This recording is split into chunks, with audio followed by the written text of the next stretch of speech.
So I started making some videos last year in September 2019 just because I got so excited for my first year of university and I wanted to share with the whole world what my freshman year looks like.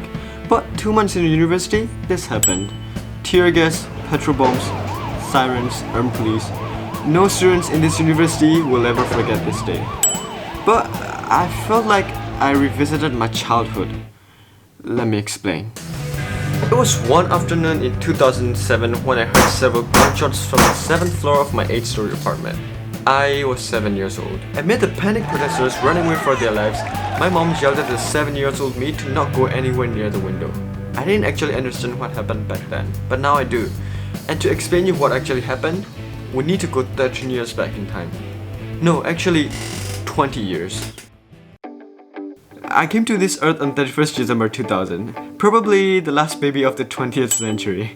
My name is Tiha Kaunsa, born and raised in Myanmar. If you're wondering where that is, you can go to Google Images, so you can see this, and this.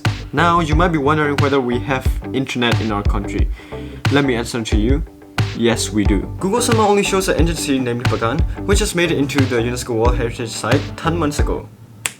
Anyways, Myanmar got independence from the British ruling in 1948 as a democratic nation. It didn't go well. It was shortly followed by a coup d'etat in 1962 when Myanmar became a military junta under the Burma Socialist Party. The country was ruled as a totalitarian one-party state. Spikes up with corruption, police brutality, military dictatorship, economic mismanagement, you name it, we had it. These with a couple of other legitimate reasons led to one of Myanmar's largest protests in 1988 called 4/8 Uprising because it peaked on 8th August of 1988. More than 2 million people of mainly students went out onto the streets to protest against the government.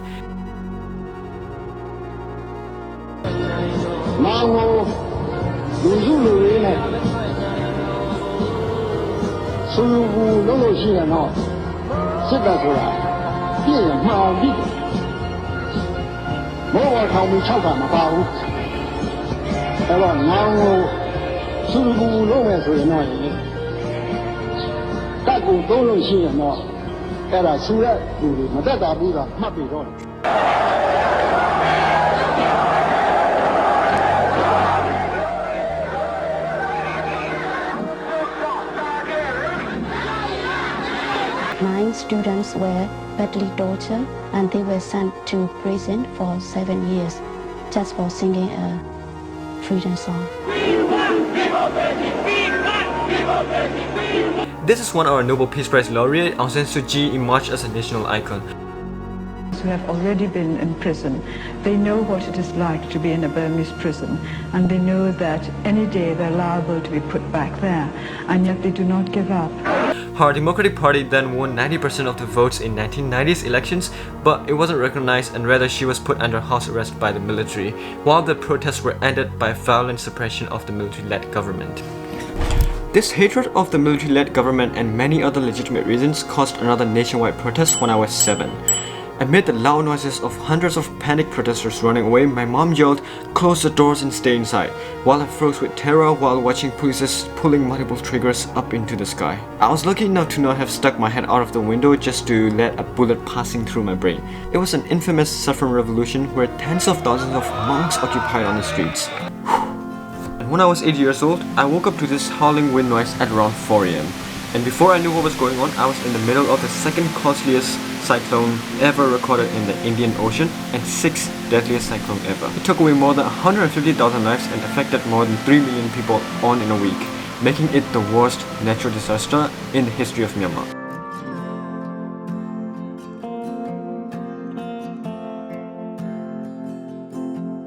Countless debris were flying around in mid-air and my mom once again yelled everyone to close the doors and stay inside.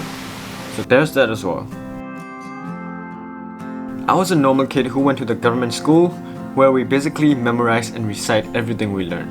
Memorizing was seemed more important than understanding. My mom didn't like that, so she and my dad decided to spend an ungodly amount of money to send me and my brother to an international school in 2011, and it changed my life forever. I was able to participate in various international competitions. I went to the International Mathematics Contest in Singapore in 2015, participated in International Junior Science Olympiad in South Korea later that year, and then Northeast Asian Mathematics Competition in Japan in 2017, all representing my country. I was not the top student, even though I kind of satisfied my parents' expectations back in high school when I got 6 A stars and 2 A's in my IGCSEs. In 2017, however, I dropped out of high school with a fantasy to become a high school dropout entrepreneur after reading Richard Branson's autobiography named How I Lost My Virginity. And let me tell you, the book was as good as the title. Nevertheless, I started studying A-levels by myself just so that I can tell my parents that I'm studying something. After searching about how to become a millionaire by 20, I got interested into trading, especially foreign exchange. But it never really happened after I knew that I am too broke for that as a high school kid.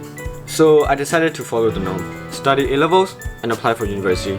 But I didn't really like the sound of the norm. See, most international students from my country would study abroad in the US, UK, Singapore or Australia. In fact, my brother studies at the University of Michigan. So for the sake of being out of the norm, I chose to come to Hong Kong, which is very rare that I can count on one hand how many Myanmar students come here to study abroad. And luckily enough, I got scholarships to do so that I can convince my parents that I want to come to Hong Kong to study.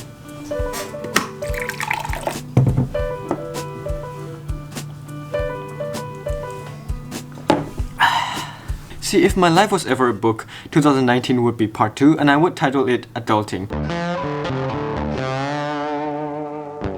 I applied to 2 universities only, the University of Hong Kong and the Chinese University of Hong Kong.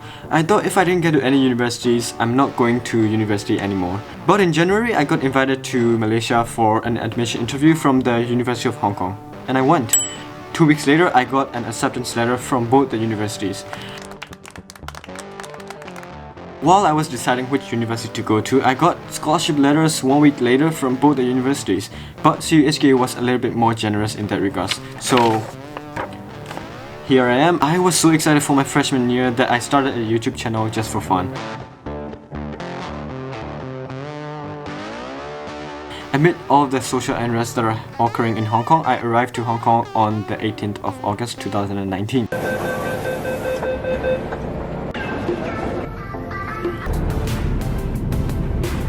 But I guess my life just cannot be quiet. 2 months later, this happened. Shots, tear gas, fire, sirens, police. It made me a little bit nostalgic of myself when I was 7. Almost the whole largest campus of Hong Kong was vandalized in one day. And I had to go back to my country for 2 months to enjoy online classes and celebrate New Year and my birthday with my family. After the CUHK campus is fixed and it is able to accommodate students again, I came back to Hong Kong on the 5th of January 2020. But guess what? The history of my life not being quiet continues.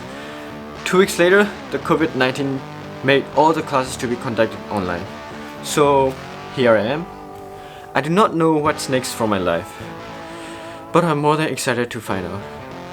Thanks for listening to my personal statement. Till next time.